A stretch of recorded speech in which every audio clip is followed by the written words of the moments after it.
I'm here with MC Lars and Schäffer the Darklord. How are you guys doing tonight? What up? I'm doing great. I'll speak for Lars and say he is also doing great because he almost always is.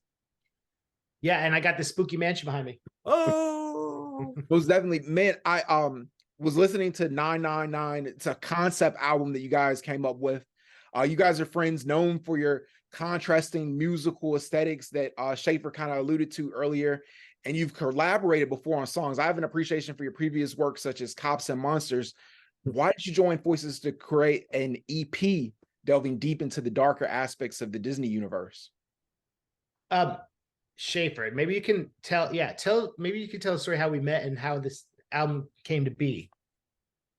I'm not. I don't know if I'm going to go back that far, but we've been collaborating together and friends for a very long time. And it was right before COVID. In February of 2020, we did a tour together, one of many tours that we've done. And it ended right before lockdown. We made it home just like a week before shelter-in-place laws started. And at the end of that tour, we ended in Orlando and we went to Disney World. Lars had been there several times as a kid and loved it. I'd never been before. We went on the Haunted Mansion ride. I was like a kid, had a blast.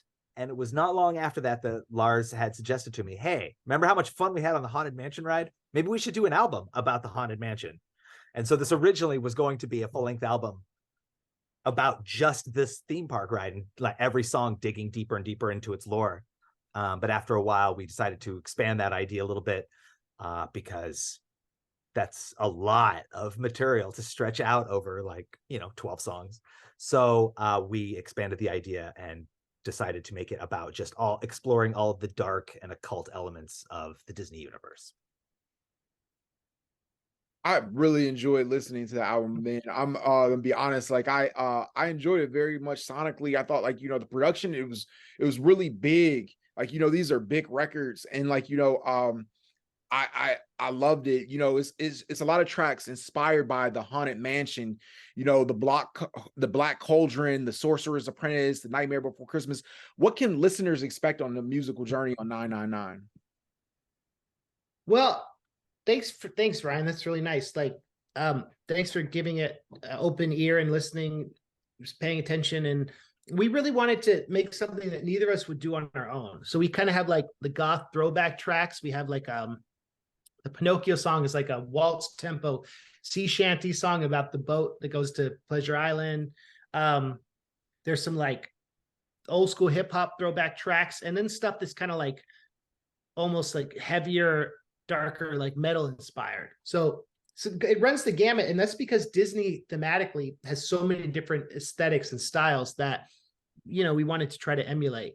It's just different than anything either of us would have done on our own, which is kind of cool. Which I think any collab should be, because like if it's a Schäffer the Darklord record featuring me, it's not as interesting. Or if it's a Lars record featuring Schäffer, it's got to be something new, So we had fun with it. That's what's up. Yeah, man, I definitely give you guys props on the album. I appreciate that you're both real musicians. MC Lars, you play the electric guitar, and Schäffer the Darklord, you play the drums.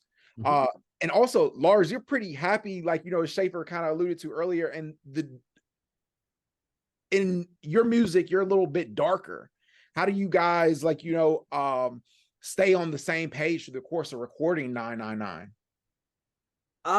Yeah, that's a great question. We've mastered it. Our seemingly disparate aesthetics, I feel, is only skin deep. Like deep down, we've really nurtured a friendship over the past many years from traveling together so much and playing so many shows together and making so many collaborative tracks. We've really kind of figured out how we work together, and then just being able to do that just without whatever our identities or our aesthetics are that we've pasted on that, we could just do after the fact. Once we've figured out how we mesh together and how we can communicate in the collaborative process, it's easy then to just be like, well, we're going to drop in some Satan and we're also going to drop in some joyful smiles. And it works because I couldn't have made this record with anybody else, because I wouldn't have come up with this idea, but also the songs wouldn't have had the kind of flavor that they have because it's so informed by both of us. Wow. To make this project a reality, you guys did a Kickstarter. It's a variety of other crowdfunding platforms. You both utilized Patreon in the past and Bandcamp, and there's Pledge Music or Rocket Hub. Why did you choose to crowdfund for this project on Kickstarter? Well, that's a good question. I think Kickstarter is just the nerdcore like realm. I think people like Kickstarter because people kickstart comics and games and other stuff that like collectors like a lot. And so we both had positive responses with Kickstarter. So that was the main reason. Because fans know they can trust it too, you know. I think like, but yeah, Schäffer, like you've done other platforms too, haven't you? Yeah, but it was a long time ago. I my most recent album, I did a Kickstarter campaign, but 10 years ago, I did one on Indiegogo. I don't know if the Indiegogo is still around, but I used it once. Throughout the years, several bands have been prevented from performing, the happiest place on earth, as Disney is deemed the image, lyrical content, and even undesirable fans of certain groups grounds for banning them in hopes of preserving, the company's squeaky clean image. You guys have a whole EP with songs inspired by, the Haunted Mansion, the Black Cauldron, the Sorcerer's Apprentice, the Nightmare Before Christmas. I've seen your merch. We saw last week how Diddy was told he couldn't be the Joker for Halloween by Warner Brothers. Have you heard any response from Disney about the project, and are you concerned about any possible litigation in the future? Lars? Diddy, that's wild. Yeah. I mean, there's so much fan art in the Disney world, and like nothing, like there's no samples from any of their property. We're not stealing any like direct images. Like it's all the album art and stuff is like an homage in the style of. So I'm not a lawyer, but it feels like it's fair use because we're building upon the mythology and we're not stealing their property. And if Disney were to come after us, it would be a good press, a good story. People would be curious to hear the record, but we're not doing anything illegal, necessarily. I don't think we are, because we're not stealing anything. And yeah, it's like Disney's very supportive of Star Wars fandom, because that's so like people recreating and remixing the content. What do you think, Schäffer? Have you thought about that?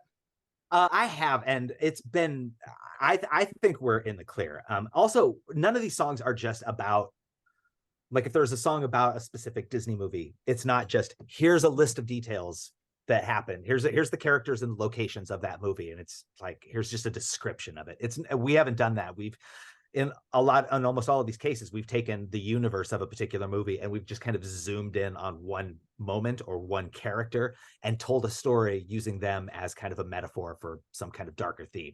But in a lot of cases, we didn't have to really stretch to like attach a darker theme, because so many of these properties are so inherently dark, as we've discovered. But I'm not really worried about any legal repercussions, because again, we haven't sampled any music. We haven't sampled any dialogue. We haven't sampled any Disney properties at all, and we haven't like lifted any of their imagery for any of the album cover or anything. So I think they would have a pretty hard time bringing a case against that. And I've mentioned this before, but I feel like I just want to congratulate us for not sampling any Disney music on this, because the deeper we dug into some of these movies and we were writing some of these songs, and that music got really strongly associated with these concepts that we were writing, it was really, really hard to not sample a line of dialogue here, or just like a little bit of a melody here and work it into the song. But we didn't, because we were afraid of the mouse and their lawyers. Most definitely. MC Lars, you've been vocal in the past about fans at shows sometimes telling you, I don't like rap, but I like you guys, which you've called problematic.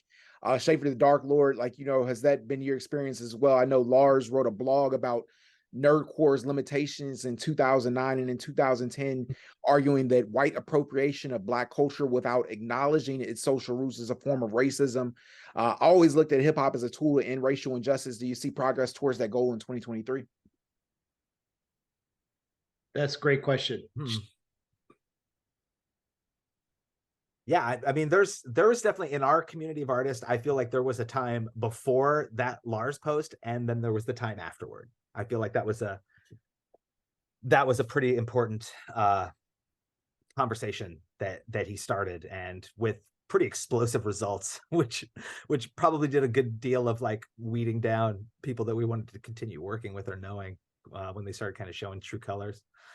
I can just say from my own experience, I've heard the same kind of compliment from fans at shows over the years, and I also find it incredibly problematic because I'm such like a lifelong deep fan of hip hop that I don't understand somebody coming up to me and starting a conversation with me by saying like, hey, I don't like the thing that you love, but I like the thing that you do. And I'm like my own least favorite rapper. So I find that really insulting. Like, there's so much great music. Why would you limit yourself away from a whole genre? It feels charged, and it feels like it's informed by something more sinister than just paying a casual compliment to an artist.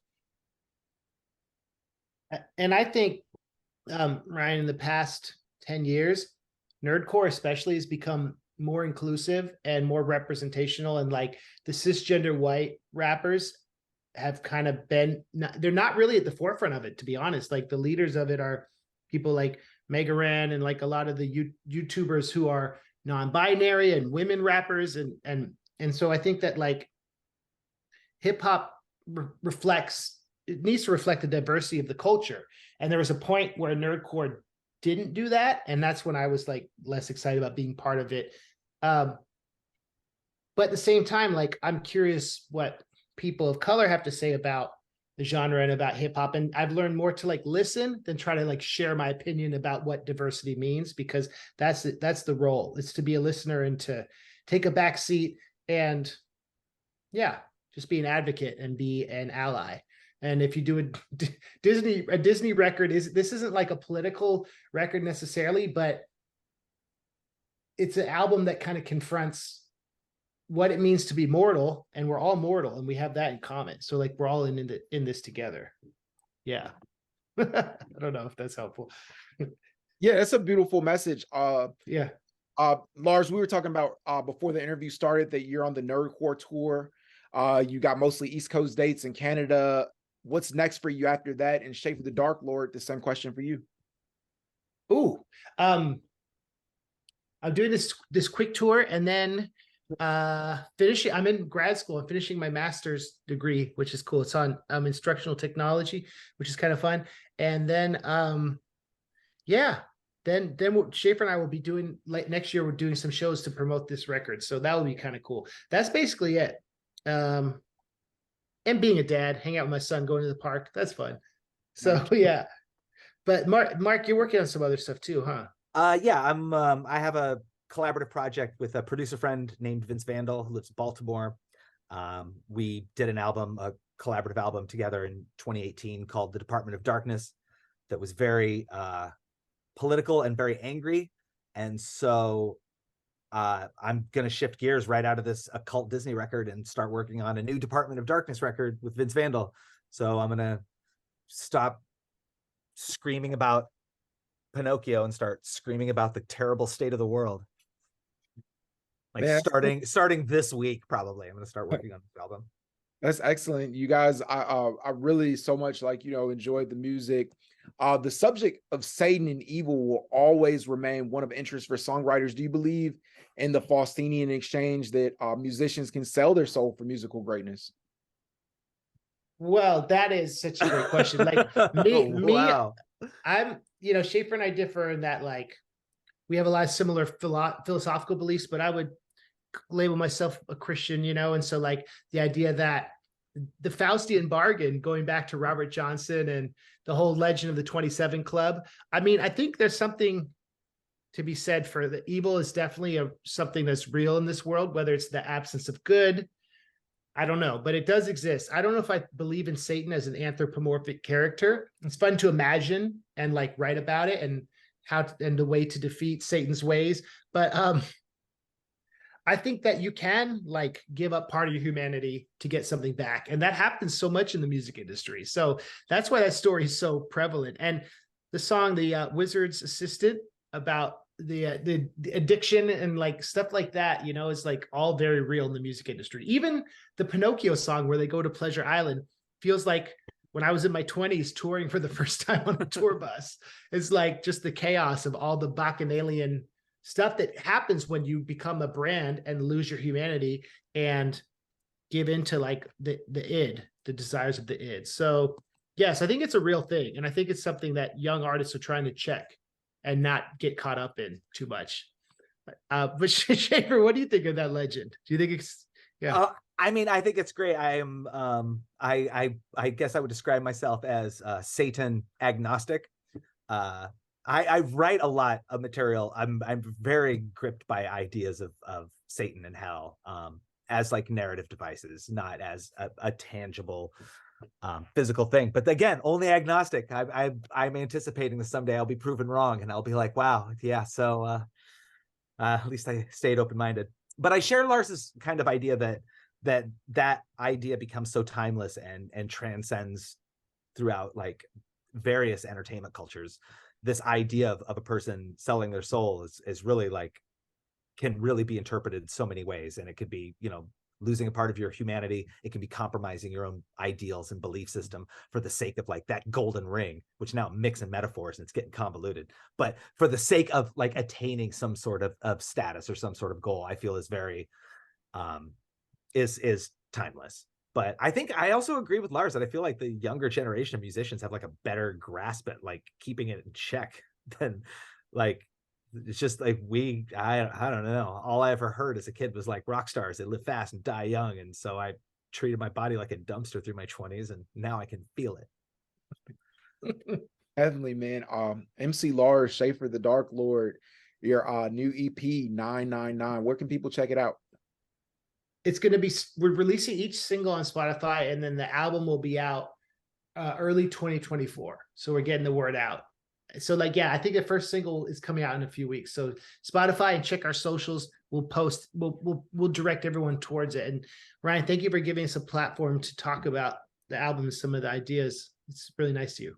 Most definitely, man. You're welcome. I really enjoyed listening to it sonically. I really love the themes of the album. I thought like, you know, sonically it was very pleasing. I recommend like, you know, it would be good for people who love hip hop, love Disney.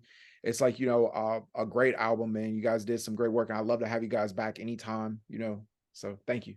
Thanks. Thank you. Thank you so much for having us. Great interview.